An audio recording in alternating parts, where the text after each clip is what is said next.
couple of things. I adapt a lot of stories. The biggest work I've done so far is a song from my present.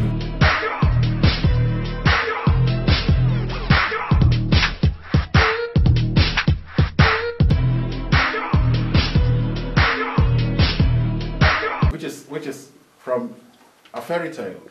It's a song that goes like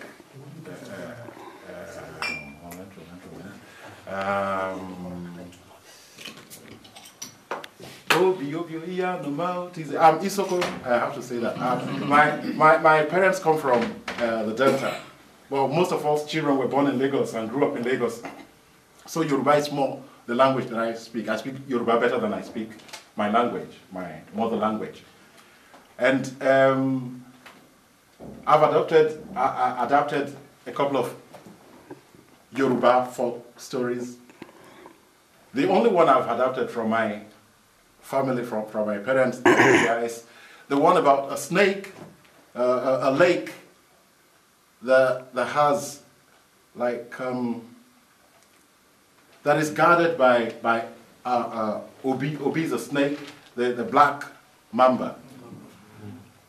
And this is a story about two women who were married to one man, and the man died.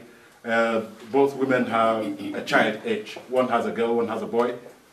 And they've been living quite cordially until one day, for no reason, the boy of the younger wife took water from the pot of the elder wife, and she insists that the water be returned. And the mother of this boy goes to the well, fetches water from the well, where they normally fetch water from, all of them. And the elder wife says, no, this is not my water. And so she goes to the stream and fetches water from the stream. And she says, no, this is not my water. And so she goes to the river and fetches water from the river. And she says, no, this is not my water. Oh, what the hell? What kind of water do you drink? We all drink water from the well. No. So where do you get your water from? And she says, I only fetch water from the lake. What lake? Lake Udogu. And it's like, all of a sudden the whole village has gathered around the two of them and say, oh, no one goes to Udogu. Udogu is dangerous. Ghosts and demons and gummies and stuff. No one goes there. She says, no, that's where I fetch my water. And I want my water from Udogu. All right, the whole village decides, well, you have no choice, lady, you just have to fetch this water from Udogu. And so the younger wife goes to Udogu to fetch water. She gets there, she does not know how to begin.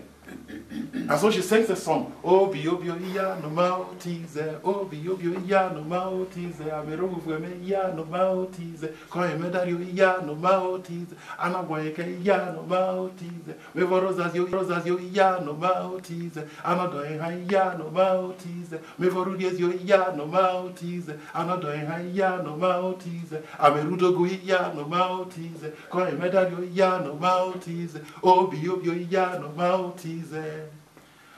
So, I'll translate that later.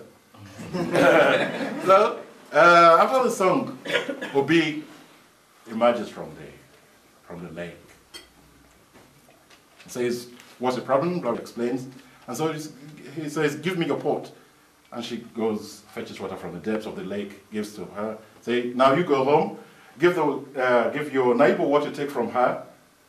The rest, cover it in a corner of your hut or your house for 7 days. Don't touch the pot. Don't go near it. After 7 days, open it and do whatever you like with it. And so she goes home, gives the woman what she took from her, covers the rest of the water, and tells her son, don't go near that pot. After 7 days, she opens this pot, and all the riches of the earth are in it. We all know how this kind of stories go. And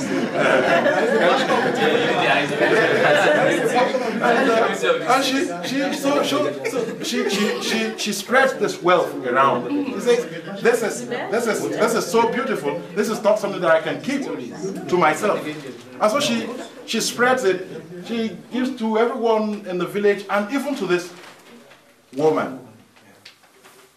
And the elder woman takes it, oh, idiot. So, you think you are rich, now you begin to spread it all around. I'll show you. And so she takes a pot, goes to the river, goes to the lake, sings the same song, and Obi gives her the same commandment. Say, give to her what you took from her, keep the rest. So she keeps the rest. One day, the second day, she's, which kind of pot will I cover for? Okay, one more day. On the third day, she opens it, and all the children of Obi are inside the pot. Yeah, snakes. Yeah. And so they chased her away from the village. And so I adopted it for a stage, and we did it at the theater where I was working in Constance, with, in connection with the Academy of Theatre here, Ernst Busch. That was like my most successful adaptation of whatever. Yeah, you know, Mike, it's very interesting.